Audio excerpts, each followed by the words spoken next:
Hello guys, makasih udah klik video ini. Welcome to my YouTube channel.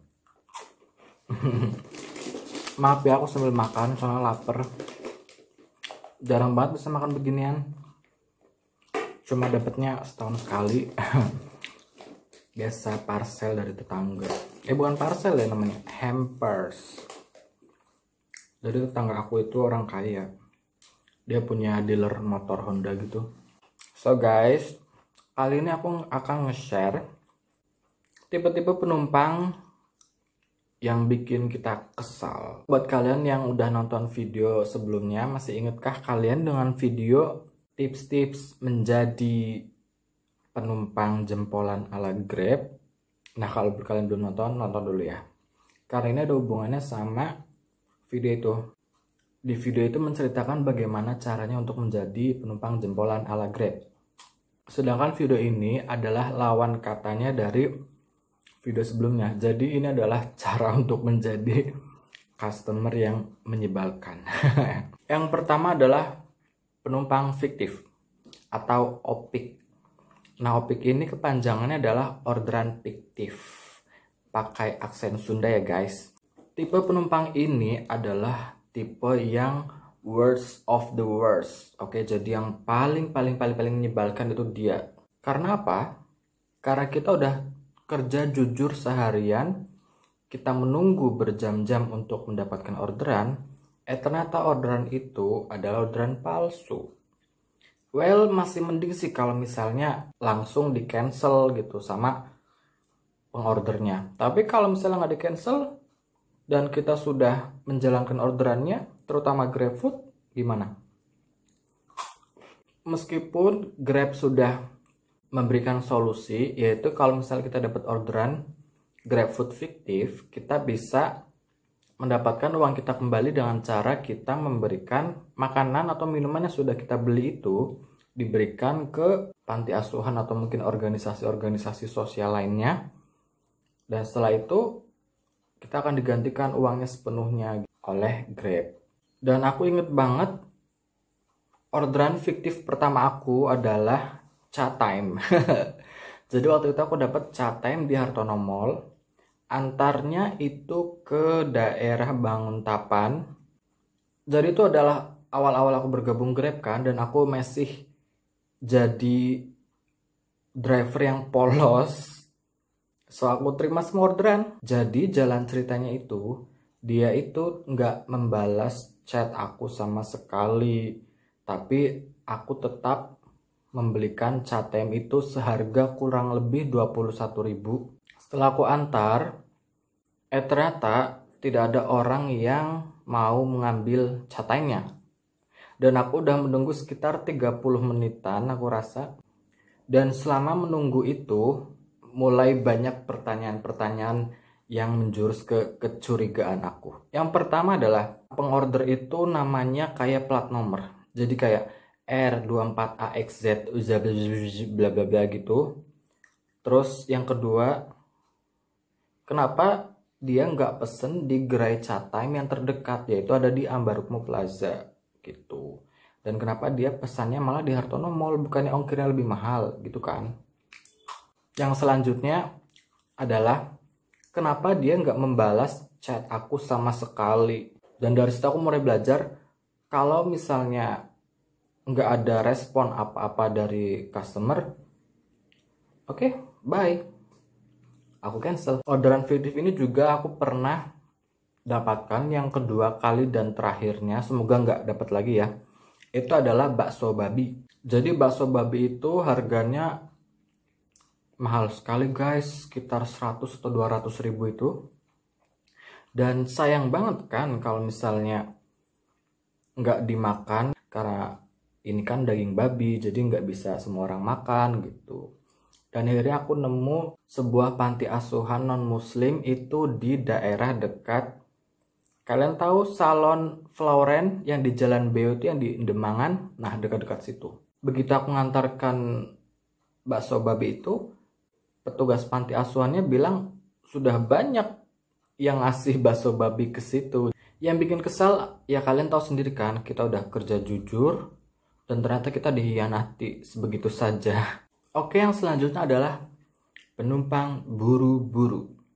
Nah, ini penumpang yang kastanya lebih rendah ya dari penumpang fiktif. Aku tuh nggak ngerti ya kenapa orang tuh bisa buru-buru, sedangkan mereka sendiri nggak punya kendaraan untuk ke tempat yang dia tuju.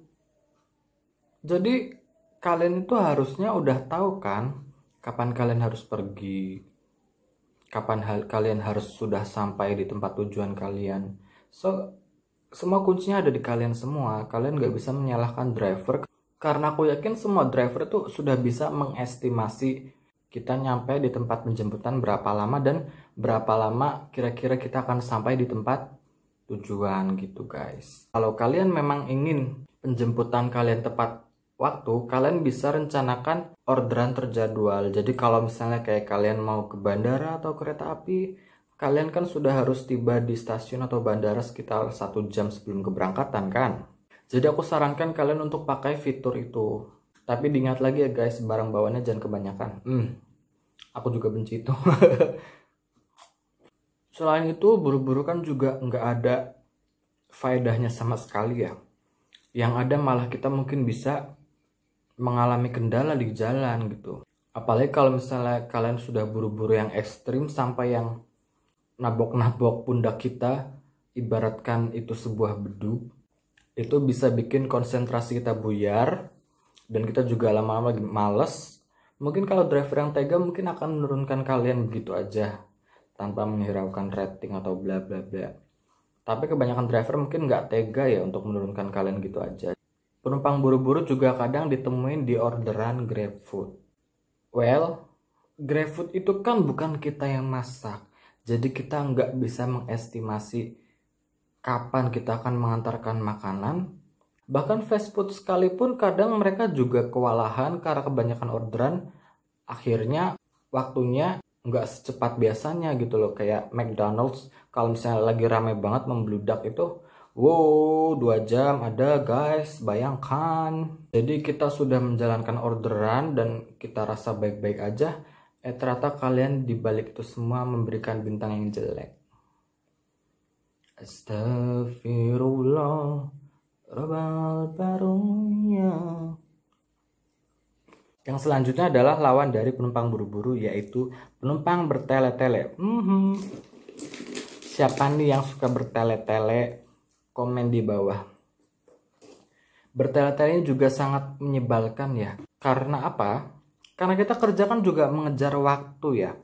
Semua orang pasti ingin pekerjaannya itu selesai lebih cepat. Jadi kalau misalnya ada satu pihak atau lebih yang mengakibatkan kita menunggu lama, kita akan sangat kesal guys. Trust me.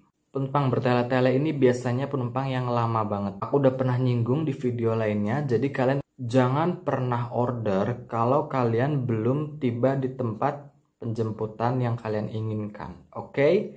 Karena waktu yang dibutuhkan untuk mencari driver itu nggak lama. Lebih baik kalian tuh datengin dulu tempat penjemputannya. Karena kalian juga nggak tahu kan, mungkin tempat penjemputannya lagi di aspal gitu ya.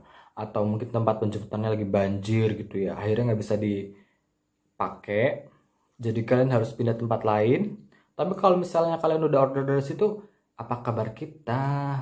Hello. Jadi aku pernah nih dapat customer bule di Hartono Mall dan oh my god, dia itu baik banget meskipun ada kendala komunikasi. Aku nggak terlalu jago bahasa Inggris, tapi aku selalu ingin melatih bahasa Inggrisku. Jadi aku bilang ke dia, Miss, can you please walk over here? Because I can pick you up there gitu kan. Karena itu waktu itu posisinya di pintu masuk ke arah Hotel Marriott, sedangkan dia ingin ke arah Malioboro. Jadi beratnya orang luar aja itu mau diajak kooperatif gitu loh. Dari awal dia mesen itu dia tuh udah standby. Dia udah bilang I am in front of matahari sign gitu. Jadi di depan tulisan matahari gitu. Yang selanjutnya adalah penumpang ekonomis. Well, kita semua pasti membutuhkan uang ya. Kita semua pasti juga bekerja untuk menghasilkan uang. Tapi bagaimana sih menurut pendapat kalian kalau misalnya ada orang yang memakai jasa ojol, terus drivernya kehabisan uang kecil, dan penumpang itu tetap menuntut uang kembalian yang ibaratnya cuma 1.000 2.000. Dan aku emang tipenya yang nggak suka ribut ya. Jadi kalau misalnya aku nggak punya uang kembalian 1.000 rupiah, ya udah aku kasih 2.000 aja gitu. Tapi bagaimana dengan driver lain yang memang kondisinya kurang seberuntung aku gitu loh. Ibaratnya aku belum punya tanggungan guys. Aku belum berkeluarga, jadi aku masih santuy. Aku pun nge-Grab juga sambilan aja. So ya, kadang aku menyayangkan customer yang ekonomis. Bahkan ada juga yang kembalian 500 gitu ditungguin guys, pura-pura teleponan di depan drivernya. Kadang aku juga, ya Allah kok nggak masuk-masuk sih gitu kan. Ternyata dia nungguin 500. Padahal guys, kalau misalnya ada orderan GrabFood, kayak misalnya harga-harga restoran, kalian tahu sendiri kan, biasanya harga restoran itu harga-harga nanggung gitu, kita itu biasanya lebih dibulatkan ke atasnya gitu loh. Nggak mungkin kita membulatkan ke bawahnya, karena itu juga kan nggak sopan kan. But kenapa kalian lakukan itu kepada kami? Emangnya sulit kalau misalnya kalian merelakan 500 rupiah kalian? Tapi aku ini juga sering banget, bahkan lebih dari sering mendapatkan cerita-cerita kayak gini. Cerita-cerita dari rekan-rekan ojol lain yang bilang, ya Allah kembali 200 aja ditungguin, ya Allah kembali 1.000 aja ditungguin gitu loh. Hitung-hitung kan kalian juga ikut membayar parkir kan. Kita juga emang nggak boleh sih menarik uang parkir gitu. Cuman kita juga keluar uang parkir dan kita beli makanan bukan buat kita. Jadi jangan pernah kalian jahat sama driver kalian ya. Yang selanjutnya adalah penumpang judes.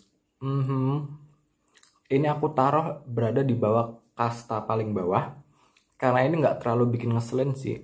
Ngeselinnya tuh cuma sesaat aja. Jadi sekelebetan aja gitu loh.